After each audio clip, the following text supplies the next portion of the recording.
Hola, ¿qué tal? Bienvenido a una emisión más de Perspectivas. Yo soy Jonathan Lomelí. Te invito a que te quedes conmigo en este programa. Hoy vamos a platicar con Mauricio Magaña. Él es director de Techo Jalisco. Esta es una asociación de jóvenes voluntarios que apoyan a comunidades marginadas para ofrecerles soluciones de vivienda y hábitat. Comenzamos Perspectivas.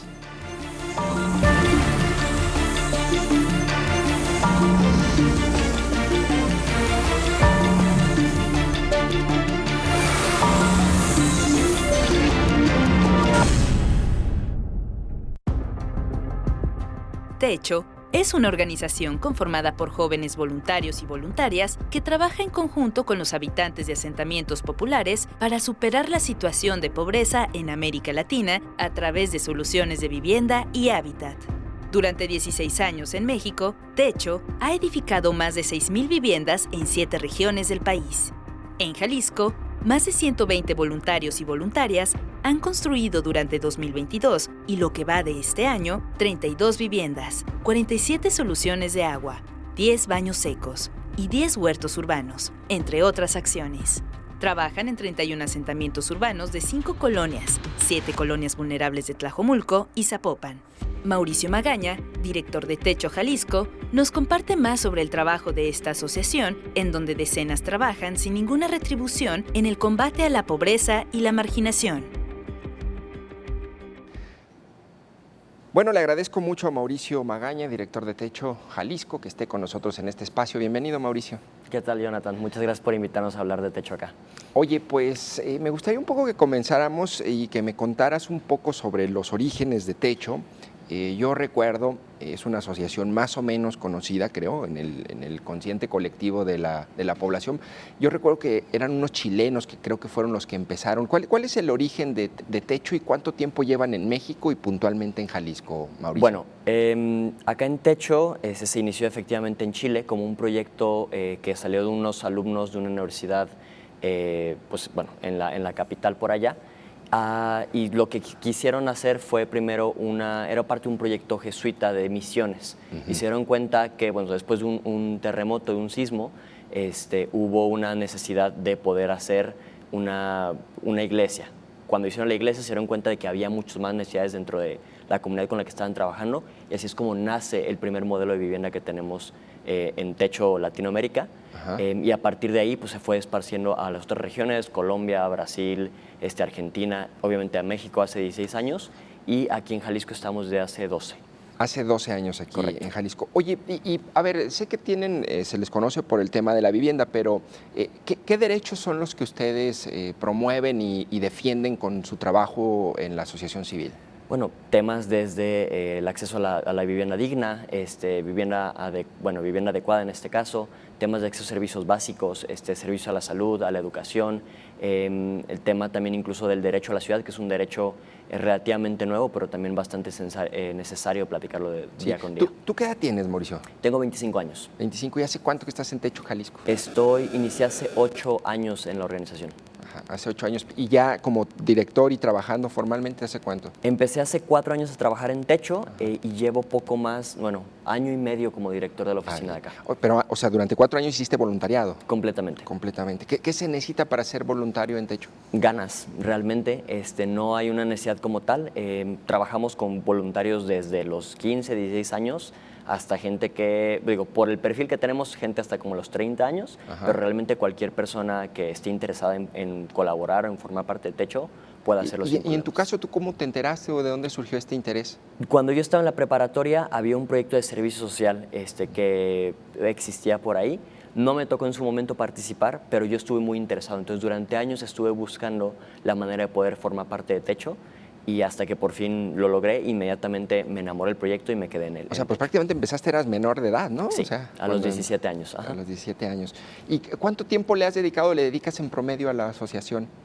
¿Es tiempo completo? Sí, yo trabajo tiempo completo, pero en definitiva cuando era voluntario creo que también eran dinámicas diferentes en donde yo, por lo menos, lo que le pedimos a los voluntarios de trabajar por acá es que le dediquen de 6 a 10 horas, dependiendo del rol, a la semana al voluntariado. Habrá algunos voluntarios que trabajen un poquito menos, otros voluntarios que trabajen un poquito más dependiendo las responsabilidades que tengan. Claro que, a ver, digamos, como qué vacantes hay de voluntarios o qué podrías hacer. Por ejemplo, tenemos el área de coordinaciones de comunidad, que son los vínculos entre la comunidad con la que trabajamos y también la oficina. Entonces son estas personas que constantemente, bueno, obviamente actualmente estamos trabajando con 7 comunidades. Entonces, para poder estar en más comunidades, tener un impacto mucho mayor, necesitamos personas que se encarguen de ser nuestros ojos, nuestros vínculos directos con todas las comunidades para que puedan identificar esas necesidades a través del diagnóstico que hacemos y traerlas directamente a la oficina para poder proveer estas soluciones. Oye, vamos a ver un pequeño video que de hecho nos comparten sobre el manantial ahí en Tlajomulco, ¿no? Del trabajo que hacen, y volvemos para seguir conversando con Mauricio Magaña, director de Techo Jalisco.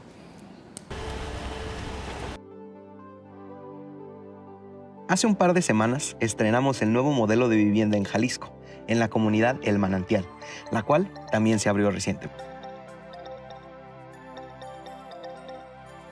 Acompáñanos en esta construcción, la cual fue posible gracias a nuestra colaboración con el American School Foundation de Guadalajara. Construir estas viviendas siempre es una experiencia única. El trabajo en conjunto con vecinos y vecinas de la comunidad nos permite conocerles mejor y entender mejor la problemática que nos rodea. Apoyo y por el apoyo que me brindaron, yo voy a disfrutar mucho, primeramente Dios, mi cuartito. Voy a tratar de cuidarlo lo mejor que se pueda, protegerlo y vivir en él tal como debe de ser. Yo estoy muy contento con ustedes, son muy amables todos, muy buenas gentes todos, muy buenas personas todos. ¿Listo? ¿Ya? Ya, sí.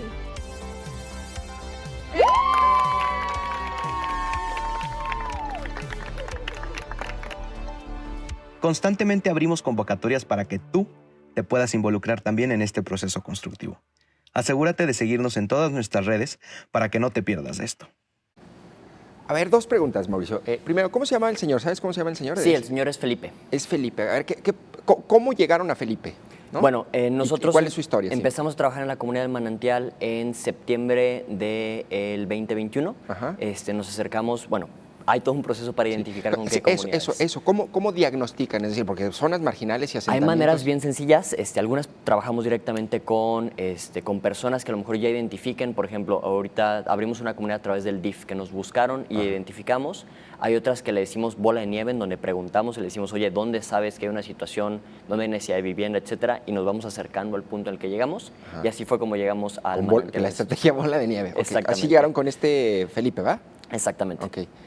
¿Y cuál es su historia de Felipe? Felipe, bueno, esa comunidad del Manantial se divide un poquito en 2, que es la zona del Manantial y el Rinconcito. Felipe ha estado durante muchos años trabajando, fue representante, presidente de la colonia del Rinconcito, y la verdad es que tiene una situación de falta de vivienda bastante severa. ¿Dónde vivía antes Felipe? Vivía con unos familiares suyos a una casa que estaba a un par de cuadras, y ahorita de hecho tiene una situación un poco complicada de salud, pero pues bueno, va obviamente como mejorando también gracias a la vivienda que ha tenido, pues que le permite estar en un lugar pues muchísimo mejor. Oye, y en este caso tenemos ahí un gráfico, porque a ver, es un modelo de vivienda que está diseñado, supongo que viene desde el 90 y tantos con los chilenos, ¿no? Ha ido cambiando, o ya cambió. Pero sí. ¿No? Pero a ver, explícame un poco, creo que ahí tenemos el gráfico.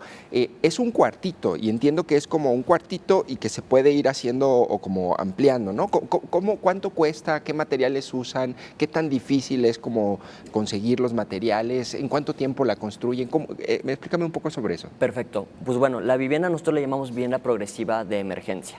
Es el nombre completo como tal, porque resuelve una necesidad inmediata. Nuestra vivienda se puede construir en 2 días. Realmente es una vivienda bastante rápida, porque son elementos prefabricados. Nosotros tenemos un taller en Hidalgo que nosotros nos encargamos de fabricar nuestras propias viviendas, que son de madera con estructura de fibrocemento. Entonces es una vivienda pues bastante rápida, que cualquier voluntario sin experiencia anterior puede llegar a construirla, ¿no? Entonces los voluntarios nos dicen que es como armar un Lego gigante, como nada más como ensamblar las piezas, porque es bastante sencillo. O sea, es casi un hágalo usted mismo, ¿no? Ajá, exactamente. Entonces nosotros tenemos un manual, le entregamos a los voluntarios. Algunos voluntarios ya tienen mayor experiencia, pero pues básicamente son voluntarios que tienen cero experiencia construyendo, algunos no han agarrado un martillo y terminan construyendo una vivienda. Y por ejemplo, ahí Felipe participó en la construcción de su vivienda. Correcto. O sea, Todos los vecinos, siempre parte de lo que buscamos acá hacer es colaborar con los mismos vecinos y que no solamente sean voluntarios, sino que la misma interacción con habitadores. ¿Y qué tamaño tiene la vivienda? Esta vivienda es casi 20 metros cuadrados, que son 5 por 4 prácticamente. Que es un cuartito, ¿no? Es un cuarto. Sabemos de que, o sea, que no es la vivienda como tal enorme en ese sentido, pero cubre la emergencia que tenemos. Y esa es la intención también de que sea vivienda progresiva, de que poco a poco puedan ir agregando módulos, irla creciendo, que también entendemos que a lo mejor puede haber un tema de que no sé, si era una familia de 5 personas, a lo mejor el hijo ahora también tuvieron un hijo extra o lo que sea, va creciendo y van cambiando las necesidades de las familias. Oye, y por ejemplo, allí, ¿cuánto cuesta esa vivienda en promedio? Ahí, bueno, depende también un poco de cómo estamos trabajando con empresas, sobre todo porque nosotros tenemos voluntariado corporativo o con escuelas también, les dependiendo donan, ¿no? de cómo es la donación.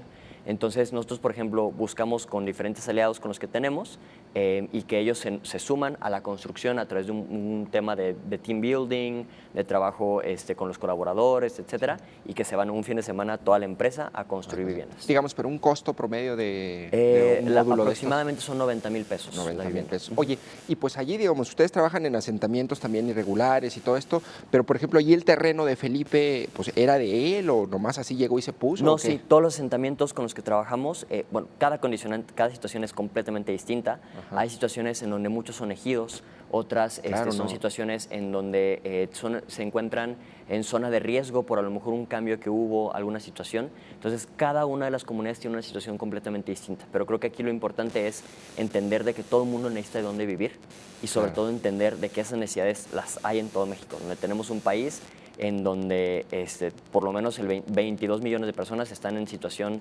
de falta de acceso a servicios básicos, con tema de un déficit de vivienda enorme de 10 millones de viviendas en el país, entonces es un tema bastante complejo. No, digo, pues para como vamos, yo creo que los voy a buscar a ustedes, porque es imposible que pueda tener yo una vivienda o un trabajador promedio en esta ciudad.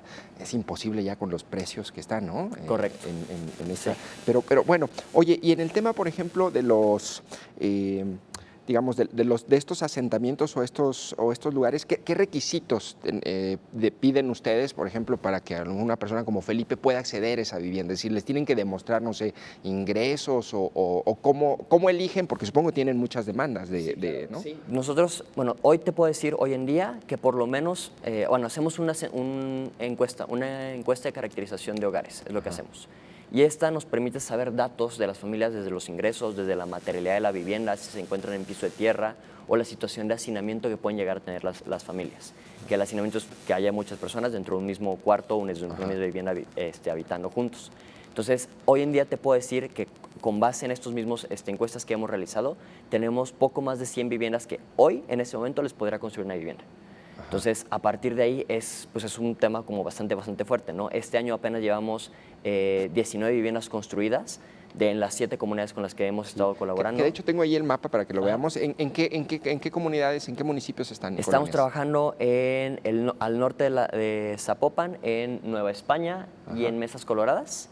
Estamos trabajando un poco más hacia el sur, hacia la zona de Miramar, en la comunidad de La Floresta, en la comunidad de Lomas de la Primavera y en Ampliación Reguilete, y hacia un poco más hacia Tlajomulco, en la comunidad de que está Sergio Barrios y El Manantial. Que es en donde vimos ahorita el video. Allí tienen proyectos ahorita. Oye, y bueno, a ver, la verdad se me hace muy interesante y me llama la atención que no sea como más conocido, apoyado, mediática la asociación cuando hace una labor tan importante. Digo, no se me ocurre un derecho humano que acarree más o que aglutine más derechos en su conjunto que el del derecho humano a la vivienda, ¿no? Se me hace muy raro que no sean tan mediáticos o sí. Bueno, intentamos obviamente siempre buscar las oportunidades, entonces por lo mismo agradezco mucho a ti y a todas las personas que nos están viendo este espacio.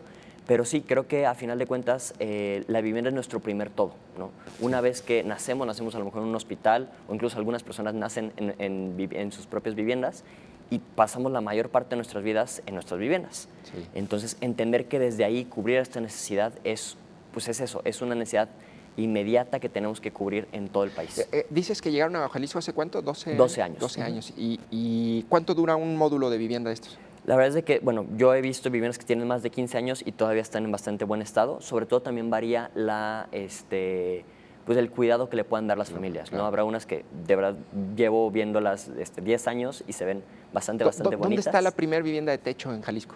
Uy, ¿Te hijo, acuerdas? probablemente esté en la comunidad de Ampliación Reguilete, que es una comunidad que regresa, que ahorita estamos trabajando en ella, pero que regresamos después de un tiempo. Claro, Entonces, esta es una de las primeras comunidades con las que trabajamos.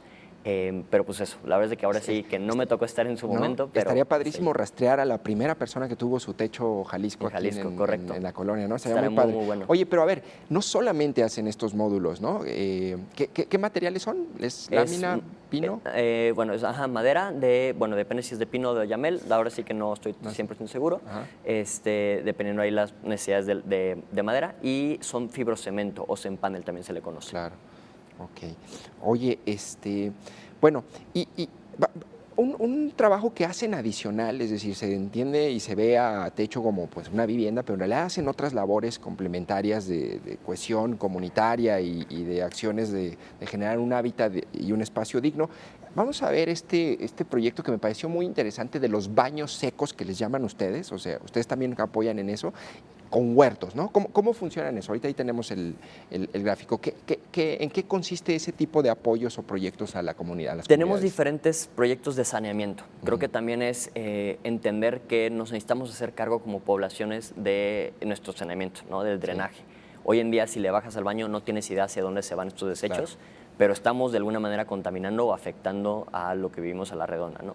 Entonces, desde aquí también entendemos de que este tipo de cuestiones de residuos, está el tema del baño seco, que es eso, todos los desechos, las heces, etcétera, se utilizan para, pues bueno, se secan con materia inerte, con hojarasca, con acerrín, y que entonces eso se puede utilizar como un abono en un huerto, sobre todo que no sea de consumo humano, ¿no? Entonces se puede, sobre todo como temas ahí de plantas, pues a lo mejor algo que puedan utilizar como flores, dependiendo ahí. Y para esos baños secos, pues digamos, se necesita ciertas condiciones como rurales, es decir, no puedes hacerlo en la urbe, ¿o sí? Sí, no hay problema. ¿Sí? En realidad no se puede hacer en cualquier espacio, sobre todo es una cámara que está almacenando, sobre todo nada más entender, y creo que tenemos como esa idea de que es un tema de un baño seco, es una cuestión rural, ajá. cuando en realidad se puede instalar en ¿Ah, sí? cualquier lugar. Yo y mis prejuicios, ¿verdad? No, es normal, no, está bien como entender ahí entonces se esa puede parte. instalar en donde sea, ¿no? Claro, digo, obviamente, creo que las viviendas en las que vivimos normalmente no están adaptadas para este tipo de cosas, Sí. pero las de los asentamientos con los que trabajamos sí tienen como este espacio para poderlo hacer. Claro. Oye, otro de los proyectos muy interesantes son los sistemas de captación de agua de lluvia, ¿no? Correcto. ¿Cómo funciona ese? Es bastante sencillo también, creo que es el proyecto más sencillo que tenemos acá en Techo. Ajá. Las viviendas tardan 2 días, los baños tardan aproximadamente 1 día y los sistemas podemos tardar hasta 4 horas en instalarlos. Entonces, la verdad es que se utiliza, entendemos cómo llueve en Guadalajara, que llueven a cántaros por acá, y la intención es de que podamos aprovechar ese recurso que literalmente cae del cielo para que se pueda utilizar día a Ahí día. tenemos la imagen, que me gustaría ver si la pueden poner. ¿Ustedes desde cuándo instalan estos?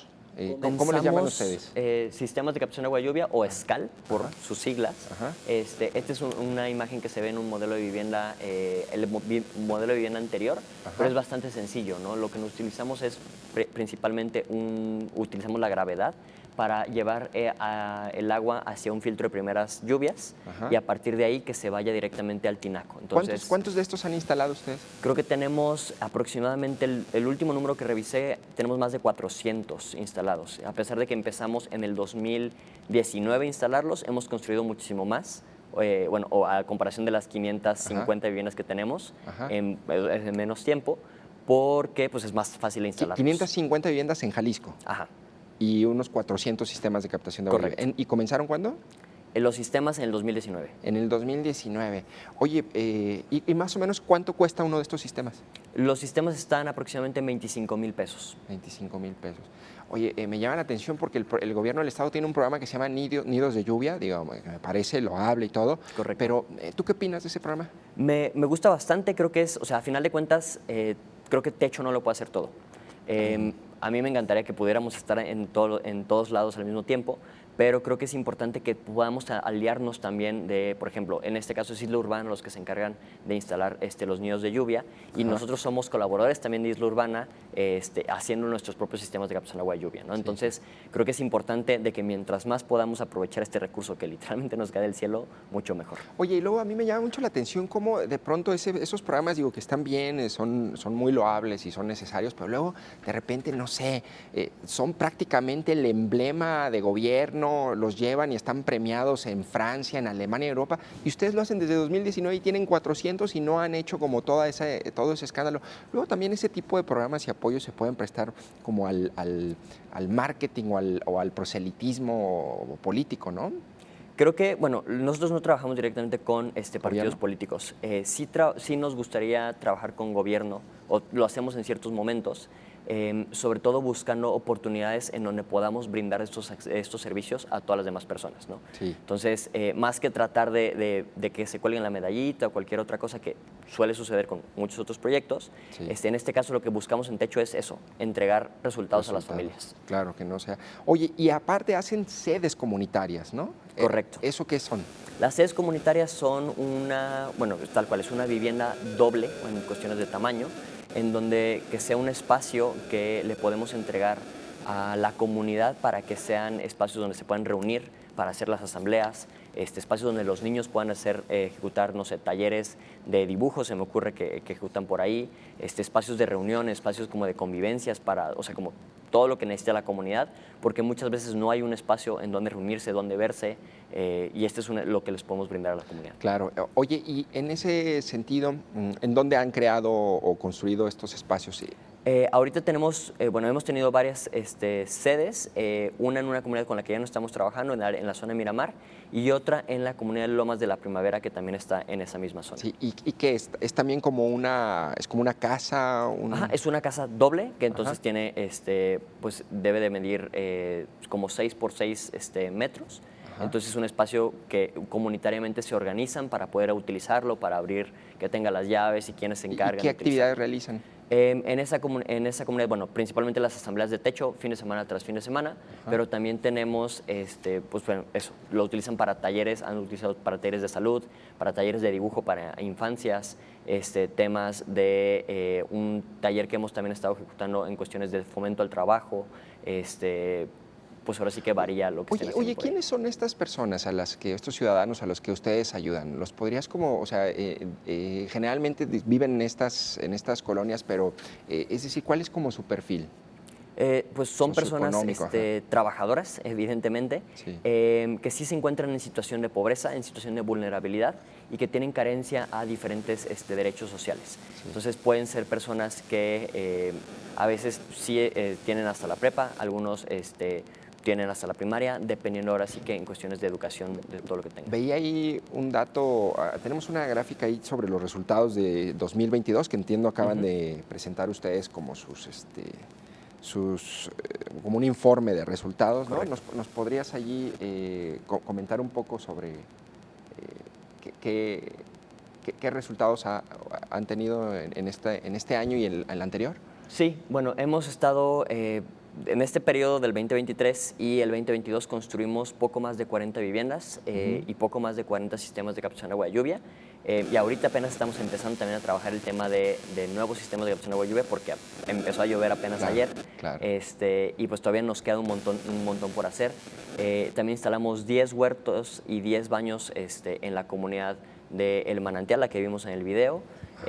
Trabajamos actualmente con 12 escuelas al mismo momento.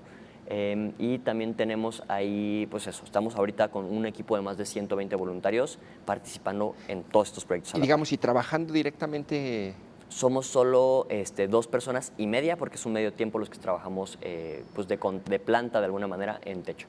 Así. Oye, ¿y tienes como un tope de voluntarios, es decir, donde digas no más, o hay siempre abierta la posibilidad de que Siempre llegues? hay una rotación grande, o sea, la verdad es que también es un programa de voluntariado, entonces casi todos los voluntarios que entran por acá duran de 6 meses, que es el mínimo que les pedimos, a 2 años en promedio del periodo que tenemos por acá. Oye, ¿quiénes Entonces, son estamos actualizando. los voluntarios? Digo, me decías un poco las edades, pero ¿qué son? ¿Profesionistas, arquitectos mayormente? ¿Hay más mujeres que hombres? ¿O cómo está el perfil? Principalmente son estudiantes, tanto de preparatoria como de universidad, y ahí varían los perfiles. Tenemos desde arquitectos, desde personas abogadas, o bueno, que están estudiando las carreras, gente que estudia ciencias de datos, voluntarios que estudian psicología. Entonces, ahora sí que varía de todo a ¿Y qué todo. los mueve o por qué lo hacen? Es decir, Creo que justo estamos qué has ahí también visto? trabajando un video muy interesante en donde les preguntamos por qué entraste a Techo y por qué te quedas, ¿no? Ajá. Hay gente que nos ha dicho, entré porque me invitó mi novia y porque no había de otra, y terminaron porque se enamoraron del trabajo y de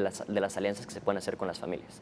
La verdad es de que en 2 días, este fin de semana me tocó estar instalando sistemas de captación de agua lluvia en Medias Coloradas y me tocó estar platicando con una vecina que yo no sabía, pero que construyeron en febrero con ella una vivienda y que hasta la fecha los mismos voluntarios se organizan y van cada X tiempo a visitarlos, que sea hacer la carne asada, que sea conocerle, como a ver cómo están. La verdad es que en estas construcciones se generan lazos muy, muy fuertes. Entonces creo que desde ahí entender de que tenemos más en común de lo que creemos todos, tanto los voluntarios como los vecinos, pues es importante sin para poder importar el generar perfil eso. socioeconómico. Correcto. ¿No? Claro, pues muy padre. La verdad es que según las tendencias encuestas del INEGI, Jalisco, ¿cómo vamos? Estas asociaciones vecinales o esta cohesión comunitaria se ha perdido, es decir, la gente participa menos en iglesias, en parlamentos de colonias, hay menos como convivencia en ese sentido y se me hace muy padre el proyecto de Techo que también fomente aparte eso, ¿no? Vamos a un pequeño corte y regresamos Claro para que seguir sí. platicando, Mauricio. ¿Te Perfecto, parece? Diana. Estamos en Perspectivas con Mauricio Magaña, director de Techo Jalisco.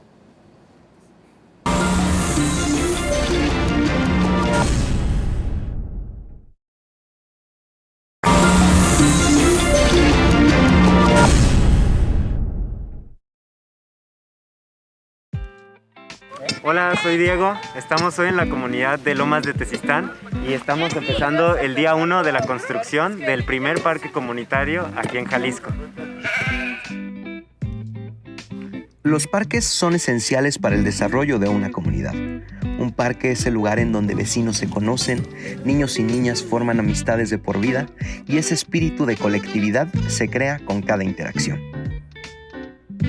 Hoy nos reunimos varias voluntades y lo que estamos haciendo es el cercado del parque. Para esto estamos cavando pozos para poder poner la reja. El parque está lejos de estar terminado. Este es el primer episodio de este proceso que estaremos documentando de la mano de voluntarios, voluntarias, vecinos, vecinas en la comunidad de Lomas de Tezistán, en Jalisco. Bueno, pues seguimos aquí con Mauricio Magaña, director de Techo Jalisco. Oye, Mauricio, y me gustaría un poco que me comentes, ahorita veíamos ahí parte del trabajo en Lomas de Tezistán, pero en tu experiencia, ¿cuáles son como las experiencias más, o una de las experiencias más gratificantes que has tenido en Techo? Es decir, una anécdota que me puedas compartir de tu trabajo en Techo. Híjole, cientas. ¿Sí? Creo que 8 años también, por algo sigo acá después de tanto tiempo. Ajá. Pero la verdad es que siempre para mí entregar una vivienda, lo que siempre les platico a los vecinos es que siempre, las cosas se crean 2 veces. Uh-huh. Siempre se crea uno cuando, lo pensamos, lo imaginamos, cuando llega Techo a una comunidad y les dice, hola, proponemos construir ciertas viviendas a cambio de horas comunitarias y de 2,000 pesos, que es lo que les pedimos a las familias, y que muchas familias nos van a decir, claro que no, es broma, no te creo, etcétera.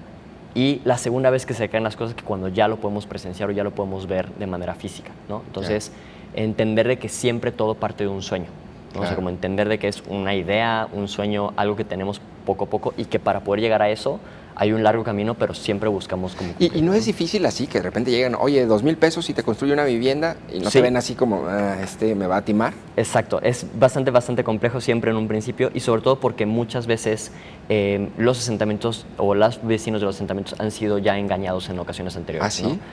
¿No? Por ejemplo, en alguna comunidad que tenemos por ahí nos dijeron que se acercaron sectas, entonces llegar alguien que te diga voluntarios con una playera que dice techo de hola, confía en nosotros, es bien complejo. ¿Ah, Entonces, sí? poco a poco creo que siempre nos ganamos esa credibilidad de los vecinos. Pero sí, tal cual, me acuerdo mucho de una historia de una vecina que me decía, yo a ti no te creo, y hasta la fecha ya me lo dice de broma, como te sigo sin creer a pesar de que ya tiene la vivienda y un sistema de captación de agua de lluvia, ¿no? Oye, y ¿ha habido casos en donde les dicen no quiero? Sí, claro, al principio ¿lo rechazan? no nos interesa por este momento, y creo que también después de que ya ven los proyectos, ya ven porque habrá quienes sí se animan, ya que ven las viviendas, ya que ven los sistemas, ya que ven el material en la comunidad, ya dicen, no, pues ahora sí me interesa y crece la participación de esta misma comunidad. ¿Qué es de las partes de la ciudad en donde has ido a trabajar con Techo? ¿Qué partes te han sorprendido más, a lo mejor por las características, por las deficiencias de servicios, por la topografía? ¿O hay alguna parte en especial que digas, hijo, ahí sí está creo tremendo? Que todas tienen lo suyo, pero creo que la que más me ha impactado a mí fue la primera comunidad donde me tocó estar participando, que fue la comunidad 5 de noviembre en Zapopan, Ajá.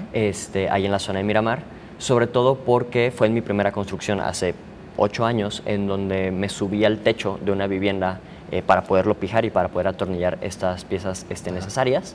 Y un niño de 5 o 6 años se subió conmigo, y yo me quedé impactado porque hay un coto que se llama, creo que es el Coto Bosques Luna, que está enfrente de la comunidad. Solamente hay un muro que los divide. Y entonces pues, desde la perspectiva más alta podía ver este montón de viviendas que algunas están deshabitadas y quedé en shock. Entonces, este niño chiquitito de a lo mejor 5 o 6 años, estoy seguro que escuchó a sus papás decir, porque no creo que tuviera como la capacidad de entender lo que decía, pero me dijo tan lejos y tan cerca. Entonces, en ese momento fue en el momento también en el que decidí volverme voluntario, ¿no? O sea, como esa historia me quedó Claro. muy traumado, impactado más que nada, y que sobre todo entender esa distinción o esa barrera que a veces son tan lejos y tan cerca. Es una historia muy poderosa que ejemplifica el problema de nuestra ciudad y nuestras ciudades en general, Correcto. ¿no? El derecho a la vivienda. Tú eres arquitecto, me dijiste, ¿verdad? ¿Estudiaste Así es. en dónde? En el Quad. En el cual. ¿Y tú cómo ves, digamos, en estos momentos,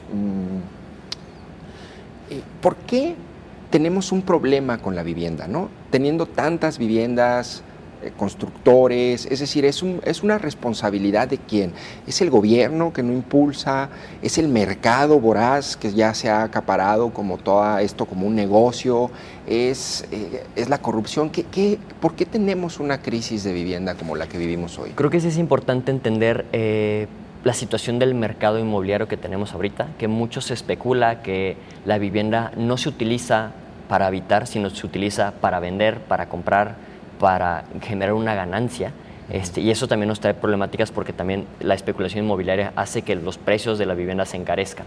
Sí. Y a la par también tenemos viviendas que están construidas, pues eso, no para habitarse, sino para rentarse, como Airbnbs, o espacios que simplemente son, o sea, creo que construimos vivienda actualmente en el país como pues esto como para personas que realmente a lo mejor no la necesitan.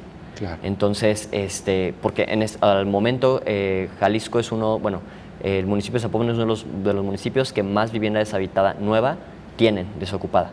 Entonces, entender eso, ¿no? Como estamos construyendo muchísima vivienda, pero también no la están ocupando.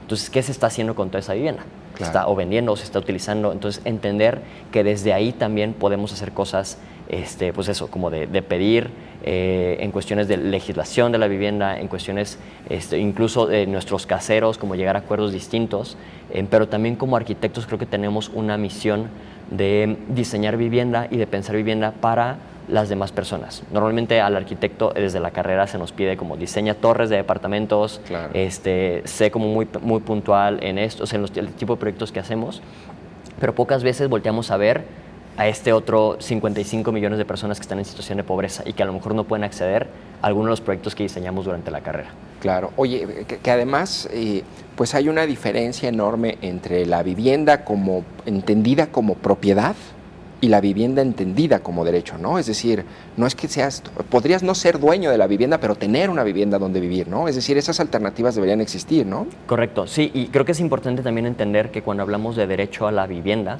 podemos hablar, dependiendo de dónde lo veamos, también son perspectivas muy distintas. Entender desde el punto jurídico, desde el punto de un abogado, el derecho a la vivienda es a lo mejor lo que dicen ciertas cosas.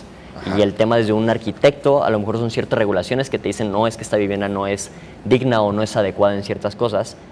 Y para un asentamiento o para un vecino pueden ser completamente otras cosas distintas, ¿no? Entonces, llegar a una definición en común de lo que es el derecho a la vivienda también puede ser bastante Oye, complejo. pero por ejemplo, tenemos a un Pablo Lemus en Guadalajara diciendo, vamos a construir unos pequeños departamentos, cómpralos y réntalos de Airbnb. Pues eso es justo lo que me dijiste que no hay que hacer para evitar la especulación, ¿no? Esas políticas, ¿por qué son nocivas o por qué son buenas? Creo que es importante entender que hay muchas iniciativas en el momento y vienen más, sobre todo creo que nos estamos dando cuenta como población que el derecho a la vivienda es una lucha grandísima que tenemos que trabajar en todo México. Y hay iniciativas que quizás tienen a lo mejor todas las buenas intenciones, pero falta que se socialicen, que se platiquen con los vecinos a lo mejor de la zona, que se platiquen con diferentes personas, organizaciones que sean expertos en esos temas, para saber si son viables, si son a lo mejor una locura, si son perfectas, si les falta algo y poder obviamente conjunto como construir este tipo de iniciativas. ¿Ustedes participan como activistas también en algunos otros temas relacionados con la ciudad? Es decir, no sé, a lo mejor López Mateos, toda esta discusión sobre las soluciones vial y la habitabilidad en la zona, o algunos otros proyectos, o solamente están enfocados en las comunidades y en las viviendas. Sí, creo que es importante trabajar ahí el derecho a la ciudad, ¿no? Entender que las ciudades se construyen, se planean entre todos, y que no es una ciudad, sino es para todos los que estamos por acá. Entonces, si bien trabajamos principalmente en los asentamientos, también buscamos de qué manera podemos vincularnos pues para, no sé, una iniciativa, es poder generar incidencia en las políticas que tenemos, porque a mí como me gusta entenderlo es que esta lucha contra la pobreza es un juego de mesa enorme en donde las reglas no son justas. Y para poder ganar en este juego tenemos que cambiar las reglas también. Claro. Oye, en tu experiencia, ¿qué zonas de la ciudad es en donde hay, digamos, como mayor asentamiento popular con déficit de vivienda, que tú identifiques como focos rojos en general? Creo que en las zonas en las que trabajamos, que es hacia el norte de la ciudad, un poco como hacia cruzando el Centinela, Mesas Coloradas en esta zona, tenemos también un poco hacia la zona de Miramar, que es donde estamos también actualmente, y también el Cerro del Cuatro, que es otra zona como también donde actualmente no estamos, pero estuvimos en años anteriores y a lo mejor podríamos buscar la alternativa para regresar a esa zona. Oye, ¿entendí mal o hace un momento me decías que no trabajan directamente con gobierno o con políticos o algo así? ¿O cuál es su criterio en ese sentido? Somos una organización de la sociedad civil. Ajá. Entonces no nos vinculamos directamente con partidos políticos, buscamos no hacerlo porque siempre es complejo hacerlo. Claro. Y directamente con gobiernos solamente con diferentes tipos de proyectos, ¿no? En este caso, si por ejemplo algún gobierno se nos acerca y nos pregunta como, oye, me gustaría trabajar con ustedes, ¿cómo podemos acceder a la vivienda? Porque sé que ustedes tienen 100 viviendas ahorita que podrían construir las 100 familias, o entender un poquito, a lo mejor hacer una iniciativa, siempre estamos abiertos a ese tipo de colaboraciones, pero nuestro trabajo sí va enfocado en los asentamientos puntuales. Oye, si alguien, a lo mejor de la audiencia que nos está viendo, quisiera las dos cosas, recibir un apoyo de techo, es decir, que evaluaran la posibilidad de construirle un sistema de captación de agua de lluvia, una vivienda, un centro comunitario, o desea donar, ¿a dónde tiene que dirigirse? Directamente puede ser en nuestras redes sociales, que los contacten. ahí que es techo _MX, y estamos en Facebook como Techo México. Entonces ahí que nos pueden contactar directamente. Sobre todo, creo que lo más importante por acá es que este tipo de casos puntuales son muy difíciles de atender. Lo que nosotros trabajamos es de manera comunitaria. Entonces, a nosotros nos interesa poder hacer comunidad, ¿no? Entonces, entender que si el interés está en que quieran toda la comunidad unirse y sabes que vemos una ciudad acá enorme, excelente, mejor todavía. Constrúyeme aquí una casita en Tapalpa, ¿no? Exactamente, ese tipo de solicitudes es mucho más complejo y no lo atendemos. Es decir, tendría que ser un proyecto de comunidad en una zona con cierta cantidad de habitantes, ¿no? ¿A cuántos habitantes impactan directamente o con cuántos habitantes trabajan en estas 7 colonias? El número exacto es complejo de tener. A través de nuestra encuesta que te mencionaba anteriormente, calculamos que son unos 3.500 personas las que tenemos ahorita encuestadas. Sin embargo, sabemos que no es el 100% de todas las comunidades y que este número pues, podría ser bastante mayor. Oye, y bueno, eso sería como para solicitar algún proyecto de evaluación o diagnóstico, ¿no? De parte de Techo. Pero ¿qué tipo de donaciones o formas de donar y ayudar existen para Techo? Bueno, en cuestiones monetarias siempre estamos, tenemos un programa que se llama Amigos Techo, que son donaciones desde pequeñas, desde 50 a 100 pesos, pero que son de manera mensual. Entonces, pues creo que todo el mundo nos gastamos a veces pues, en una salida 200 pesos, que a lo mejor podríamos estar abonando directamente a Techo. También siempre estamos abiertos a cualquier colaboración con empresas, con escuelas, con grupos. Entonces, cualquier voluntario, siempre estamos abiertos por acá. Ahorita tenemos 121 voluntarios, pero para finales de año queremos llegar a 194, que es un crecimiento de más del doble de lo que estábamos en el año pasado. ¿Y también hay en especie donación? Sí, depende ahí también qué tipo de especie puede ser. Entonces, hay temas a veces de despensa, nos sirve porque lo utilizamos para el momento de las construcciones. Temas a lo mejor, por ejemplo, hay alianzas con temas de material, de construcción, tubos, o sea, como todo lo que utilizamos. Sí. ¿Cuántos donadores tienen como particulares que sean...? Híjole, no tengo el número, pueden ser bastantes. O sea, ¿tú donas en general a Techo México y ya Techo México distribuye o donas a Techo Jalisco directamente o cómo funciona? Depende, bueno, principalmente creo que es importante entender que sí se dona a Techo México, pero a final de cuentas abona a todas las regiones. Claro. Entonces, a lo mejor tú nunca sabes si esos 50 pesos que donaste, esos 100 pesos que pudiste estar ahí donando, si bien no son la vivienda completa, puede ser a lo mejor las bisagras para que la puerta pueda abrirse y cerrarse, ¿no? Entender de que todas esas aportaciones que se están haciendo sí son para por lo menos alguna persona. Oye, ¿y de empresas y quiénes son sus principales como aliados y donadores? Aquí en Jalisco trabajamos con Flex, trabajamos con Corteva, con Philip Morris International, por mencionar algunos que ahorita me acuerdo, pero siempre estamos pues en todo México colaborando con diferentes empresas. Con diferentes. Oye, y en el caso, por ejemplo, de las cantidades que vi por ahí un dato en una presentación que me pasaste, en donde hay un monto que reúnen ustedes en un año, ¿no? De donaciones, o me equivoco. Sí, ¿Hasta cuánto llegan a reunir?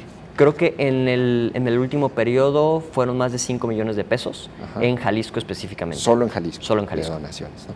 Y que hay quien te dona ciertamente 50 pesos, pero aquí, así que recuerdes tu donador más, o ese dato no lo tienes, el que más dona.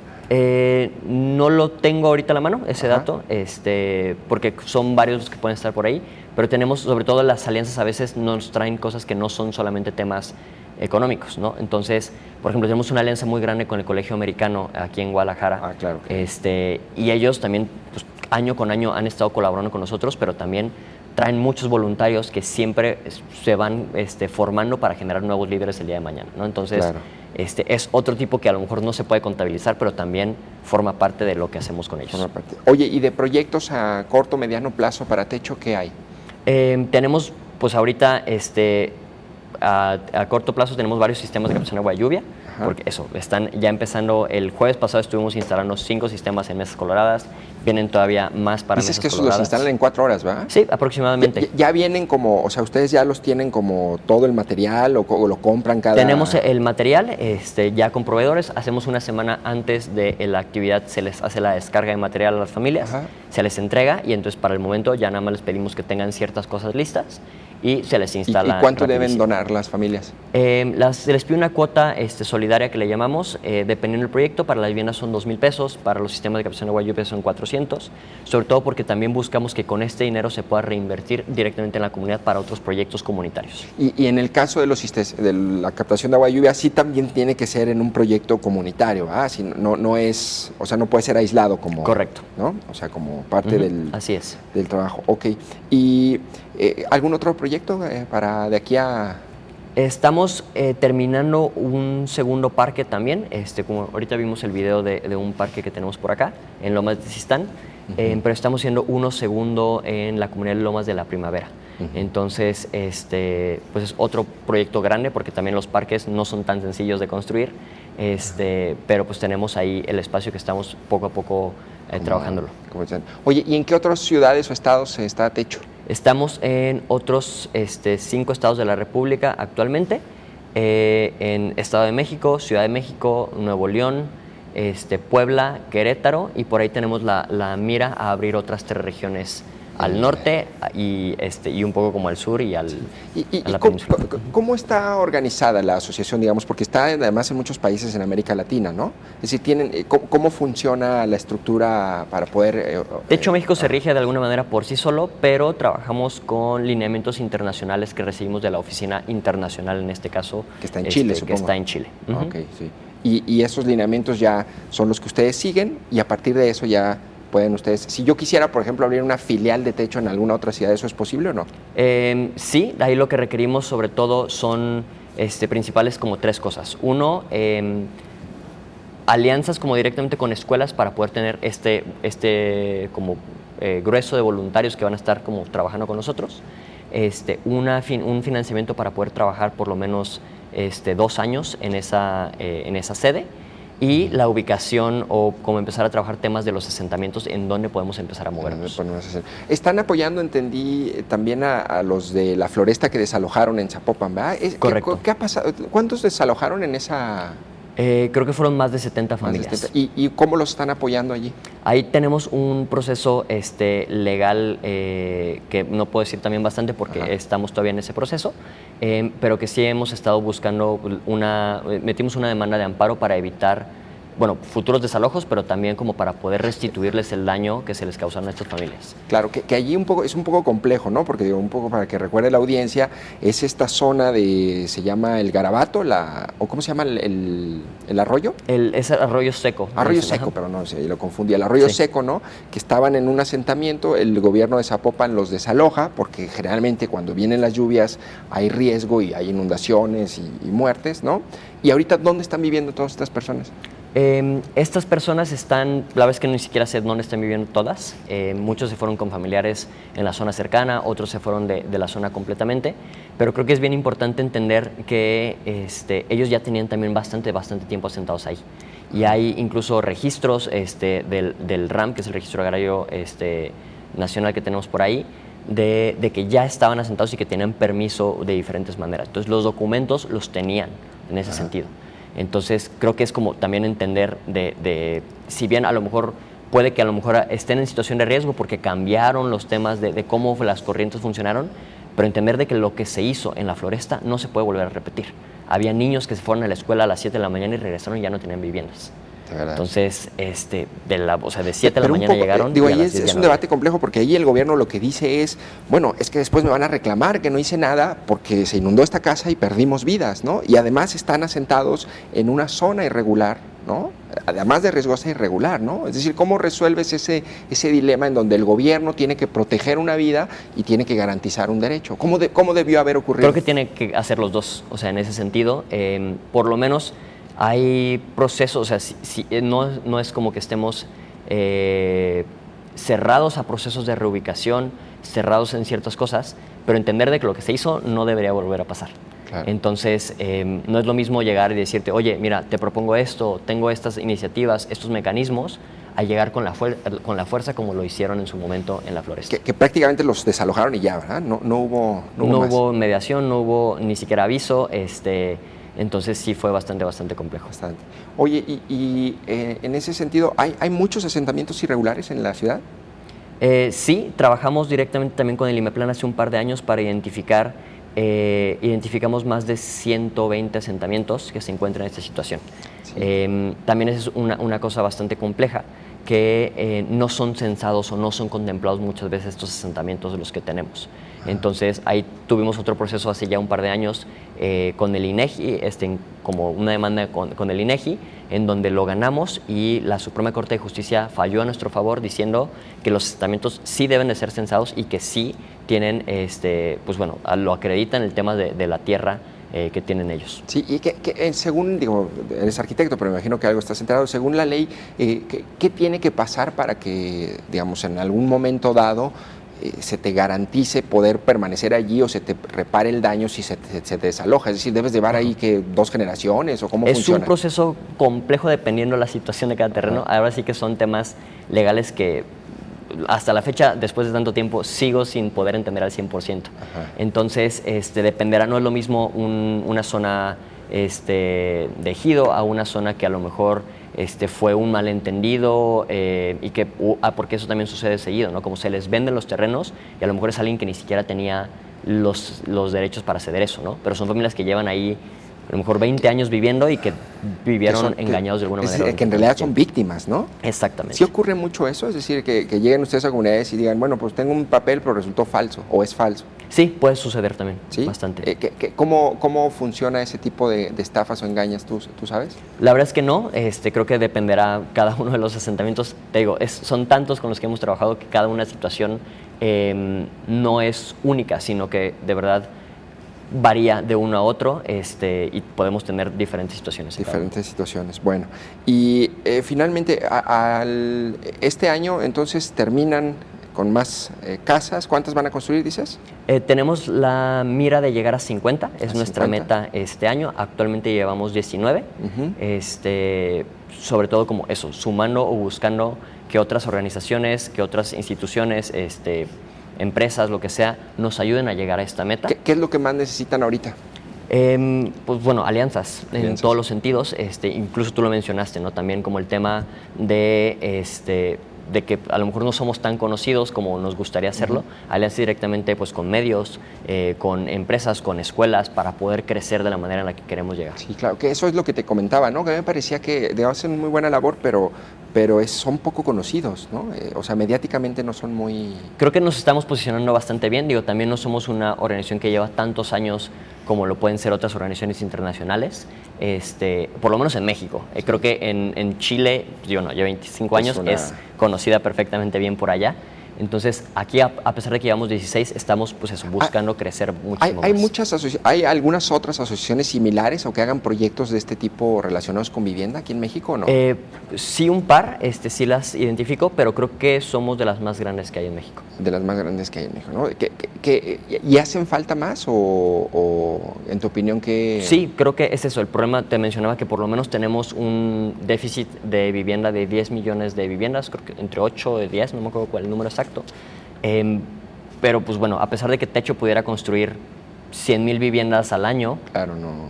No vamos a darnos abasto ni siquiera en 10 años, ¿no? Claro. Decía, el otro día entrevistaba a una especialista que escribió un libro que se llama País sin Techo, ¿no? Carla Escoffier, claro. Carla Escoffier, ¿no? Y a mí me llamó la atención y me dijo que hace varios estudios de caso de problemas de vivienda de Yucatán, Monterrey, ¿no? Pero no está Guadalajara, ¿no? Y le decía yo, oye, ¿pero por qué no está Guadalajara? Me dice, porque me pareció tan complejo el fenómeno de Guadalajara que decidí dejar aparte el tema para abordarlo probablemente en otro libro o de una manera más amplia, ¿no? Y me decía ella que ella veía un activismo muy incipiente y muy, digamos, como agarrando fuerza por la vivienda en Guadalajara. ¿A ti te da esa impresión de que sí hay mucho? Porque a mí me da toda la impresión, yo tengo la impresión de exactamente lo contrario. Correcto, creo que sí ha habido, bueno, también he estado en conversaciones con ella justo cuando vino a presentar ese libro, y que es, pues bueno, amiga cercana de la organización y mía. Entonces sí hemos platicado de eso y creo que ha habido un montón de iniciativas, quizás no es como a lo mejor tan mediático, pero sí veo varias organizaciones interesadas, veo varias personas de la ciudadanía, de vecinos organizados tratando de decir, oigan, esto está mal, hay que cambiar esto, necesitamos hacer esto. Las rentas. Exactamente, temas de rentas, temas de los crecimientos inmobiliarios que tenemos por ahí, temas, entonces el derecho a la vivienda que estamos buscando promover en todo México y por lo menos en Jalisco, creo que sí estamos como organizaciones empezando a hacer esto, organizarnos bien. Mauricio Magaña, director de Techo Jalisco, gracias por haber estado en este espacio de perspectivas. Muchas gracias, Jonathan. Y pues bueno, ya escuchó allí, prácticamente hay que empezar a hacer más ruido con este tema del derecho a la vivienda, y el trabajo de Techo Jalisco es parte también del trabajo que se necesita y que impulsa una mayor conciencia con respecto a esta problemática que será cada vez más grave con el paso de los años si no hacemos algo. Gracias por haber estado en Perspectivas.